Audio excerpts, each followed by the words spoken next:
Welcome to the WRAL Daily Download. I'm Elizabeth Holmes. On Wednesday, the National Park Service put out a warning to visitors coming to Cape Hatteras National Seashore. Avoid the beach and stay out of the water. It comes after 5 different homes on the oceanfront collapsed this week, leaving hazardous debris in the water and along the beach. So far this year, the National Park Service has reported 16 oceanfront homes have collapsed. WRAL climate change reporter Liz McLaughlin has been reporting on this for some time now, and she joins me now by phone. Hey, Liz. Hey, how's it going? It's going well. I guess the best place to start is for people who don't know what's going on at the coast. How would you describe what we are seeing there right now? What is going on with these oceanfront homes just falling into the ocean? Elizabeth, it is just really stunning to see in person. I mean, these are full-size beach houses just collapsing one by one into the surf. I mean, 5 homes fell in a single day this week in Buxton, and that brings the total just on that small stretch of beach in that town to 15 just in the past 6 weeks. And that's 27 on Hatteras Island. You can just imagine how much waste is in one home times 27. So the ocean has just completely eaten away the dunes and the yards that once separated these homes from the water. And what used to be a wide stretch of sand is now just surf pounding right up against these pilings. And it's not just one storm or one bad week. I mean, this is happening repeatedly. Rising seas and stronger tides are really reshaping the Outer Banks faster than anyone expected. And the homes that really were once safely behind the dunes are just now sitting in the ocean. We've seen just some of the videos. They're very just wild to watch, especially if you've spent any time there. Obviously, this is something that I'm sure is hard for residents who live there and have lived there maybe their entire lives to see. What have you heard from them about all of this? I mean, it's emotional, and this is from someone I grew up, going there, visiting there. The Outer Banks has a really special place in my heart. And a lot of people who live there have deep generational roots. I mean, their families have fished and lived on that stretch of coast for decades. And if you've ever been to the Outer Banks, I mean, there's just a vibe to it that's really special, really different from anywhere else I've been, actually. And so for these residents, it's not just losing property, it's kind of losing part of their identity. And I spoke with one woman, Susan Sigmund, who retired to a small home near where the latest houses fell. She called it Ground Zero. They're really at the end of her street. And she told me that she keeps rubber boots by the door and a tide chart because the flooding has become just part of her daily life. Through all these storms. And, the first one was the first storm when we lost those first houses was hard.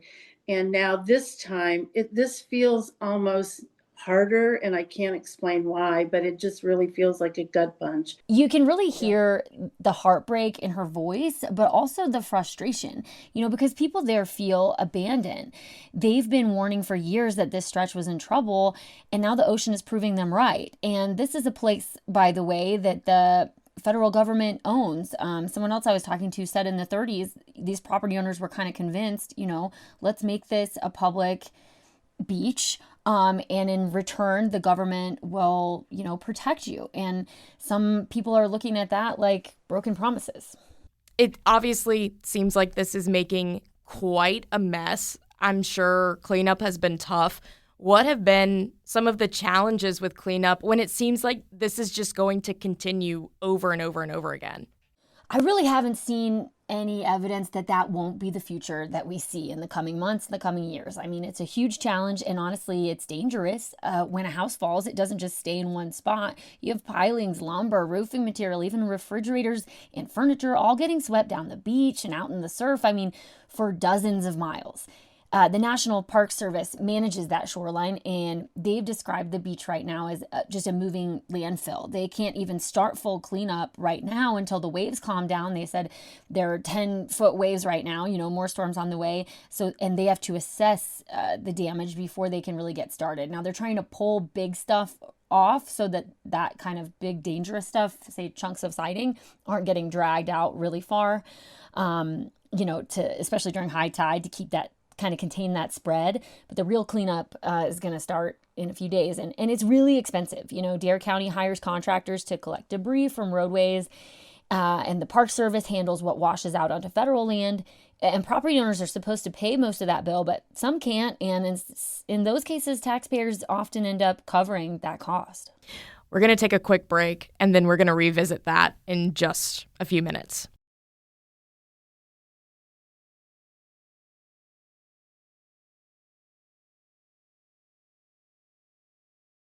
As you were saying, the National Park Service reports that all of these homes that have fallen are unoccupied.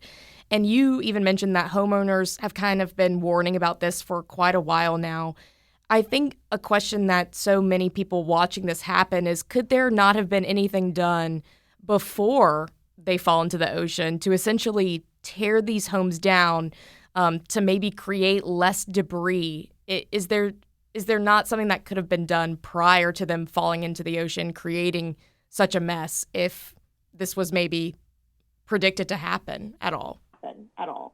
Yeah, I mean, the water's been under these homes for a long time. And that is a question I think all of us looking at this have been asking. And it's something residents and officials are still debating. Most of these homes, have been vacant for months, even years, because they were already considered unsafe. But taking a house down before it collapses isn't really simple. It's costly. And in some cases, homeowners are still waiting on insurance settlements, or they don't have the means to pay for demolition. Some of the property owners said that they actually won't get a dime until the home falls in the water. So not only would they not get anything back for, in some cases, what they've saved up their whole lives to buy, or a retiree buying this house or something like that, then they would have to pay out of pocket sometimes $100,000. I mean, high bill that sometimes they just don't have. And I kind of asked the National Park Service, Dare County, what could prevent this from happening again. And they all kind of point to the property owners, like the best way to avoid these collapses is for those homeowners to move or remove the structures before they become threatened. And it sounds so straightforward, but it's just not easy when the ocean is moving this quickly. And again, if these individual property owners don't have the means to do it, because it's not just their problem, it's all of our problems, right? And so far, there isn't a formal program or funding source to help property owners with that early removal. There was a buyout pilot that the Park Service did. It was just a couple of structures, but that is one effort. But again, that's really expensive. And so just the options are limited. Some people are really pushing for insurance reform to help with that, to pay for that before it ends. Some are saying, look, the local and state governments just have to step up, change some rules, figure something out to change something, because without it, we're just going to keep seeing these dramatic collapses again and again and again. Right. And not only is it, as you said, emotional for people to watch, not only is it harmful for the beachfront, but it also seems like it has a pretty negative impact on wildlife too. I remember seeing something from the National Park Service about that. Yeah, I mean, it's a major concern environmentally. The debris just doesn't stay in one place. I mean, the ocean moves things, so it's traveling miles down the coast out to sea, where it's becoming a hazard for wildlife or even people, surfers, fishermen. These boards, these plastics and chemicals too. I mean, we're talking about septic systems getting washed out. So bacterial contamination that's in the sand, that's in neighboring waterways. I smelled, when I was walking down there, really strong smells of propane. You can see propane tanks hanging. So there's just all sorts of these chemicals and the debris that's just going to have an impact on the ecosystem and may become a permanent part of the ecosystem. Now, the chemicals will dilute, right, because the ocean is so big, but that doesn't mean that it won't harm things in the process. Environmental groups have documented everything from nails to fiberglass insulation washing into the surf and affecting fish and birds. I mean, you may have seen Emerald Isle just a couple of years ago, an entire whale washed up just because a piece of a balloon was in its stomach. So you can imagine what a piece of siding, a piece of fiberglass might also do. And just when that material breaks apart, it just could really harm all that wildlife that migrate right off our coast this time of year. And volunteers, from local groups like the North Carolina Beach Buggy Association, they've been out there with gloves and trash bags, volunteering to help pick up what they can. But it's just, it's an overwhelming task. What is being done to prevent something like this, if there can be anything kind of done in the interim while I guess we wait to see if more homes fall? Anything else that maybe you think the public should know just about kind of where we go from here? So right now, the main tool local governments have is what's called beach nourishment. So that's pumping sand back onto the shoreline to rebuild dunes and buy time, essentially. So Dare County, which is where Buxton is planning a $45 million beach nourishment project next spring to restore this stretch in Buxton. But even county officials admit that it's temporary, and the last one was supposed to last 5 years, and it eroded away in about 3. So that brings up a lot of questions, right, about how sustainable this is financially and physically. I mean, if the ocean is just taking away sand faster and faster, the erosion rate was pretty high. This is a vulnerable area, a barrier island, but you add sea level rise to that, add stronger storms, and it's just a bigger hill to climb. And so you look at that much money divided per house, what is worth it? And that's a big question, that we're asking. And some residents are calling for more permanent protection, like rebuilding jetties or groins that were removed decades ago. There is a state law in North Carolina that bans new hardened structures along the coast. I mean, and some people say they're eyesores, and others say, it's not an easy solution, because what could fix the beach somewhere could change the way the sand moves somewhere else. So we might just be pushing that erosion down the island, so to speak. It's your neighbor's problem now. Others argue that we just need new funding and insurance policies that encourage people to just move vulnerable homes before they collapse or tear them down. And there are some creative solutions too. I mean, again, this is an area where they've been there for generations, and change is hard.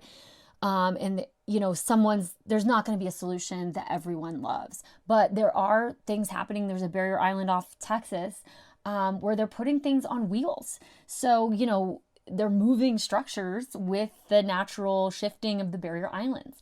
And so something like that, it's just interesting to explore. And I think maybe there could be some creative innovation here. But it's just, there's two forces, climate change and just that natural erosion really together mean that we're just seeing this happen at a pace that the infrastructure is not keeping up with. It's a complicated situation that's really hard to watch. So I appreciate you taking the time to talk with me today about it. Thanks so much. Thank you. Thanks so much for having me. And thank you for listening. If you've listened to this podcast on WRAL.com or the WRAL News app, you can also find it in Apple Podcasts, Spotify, or anywhere you listen to podcasts. Follow the show so you don't miss an episode.